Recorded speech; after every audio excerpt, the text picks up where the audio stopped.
Round 10 of the VFL, and the action came back to North Port Oval. It was a historic day for the Port Melbourne Football Club. They named the two ends of the ground after two of the great goal-kicking champions of their footy club in this competition, Bob Bonnet and Fred Cook. And Ed Lower, you're with me to see the action in their match against the Footscray Bulldogs. And unfortunately for the Borough, it wasn't a day where they could crown the great occasion with a victory because Footscray were too good. Yeah, well, look, it's sad in that context, but I guess great day for the VFL. What a game it was today. Really, I guess everyone would have thought Footscray were underdogs coming into this, and the best thing about it was all day they were challenged and they came back. And I guess not only for the VFL, but also for the Footscray fans out there looking forward to the AFL clubs. They have got a lot to look forward to. Without a doubt. We've just seen some of the highlights and watching right now some of the highlights of the opening quarter. And just a moment ago, we saw Mitch Honeychurch kick a goal and Lockie Hunter kick a goal. Honeychurch in particular, his first quarter was great. He kicked 2 goals there and really set the tone as the Bulldogs led 7 goals to 4 at quarter time.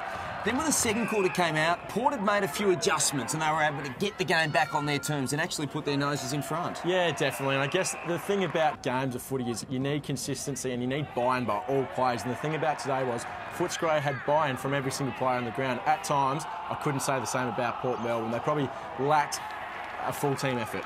And at the end of the second quarter, that showed because Footscray kicked the last 3 goals coming into half-time, which meant they were able to have an 11-point margin at half-time. Daniel Connors did his job for Port Melbourne, kicked 4 goals.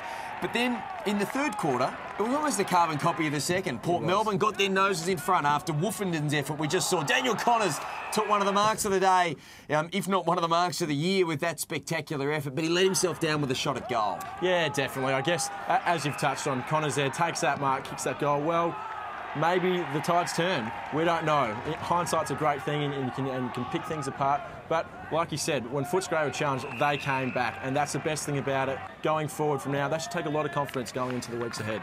Redpath kicked that goal at the 17-minute mark of the third quarter. And then Stringer snaffled 2 goals inside 5 minutes of action to put them back in front.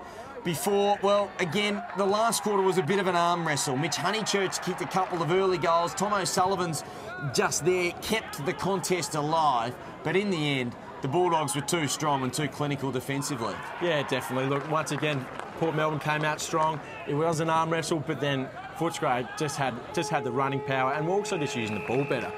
Structurally, they were set up better, using it better going forward, ultimately kicking the goals which sees them win the game. It was a bit of an avalanche in the end as far as the inside 50s and the territory went with the Bulldogs in the last quarter. And ultimately, they thoroughly deserved their 36-point victory. The final score, Footscray 19 goals, 8, 122 to Port Melbourne 13, 8, 86.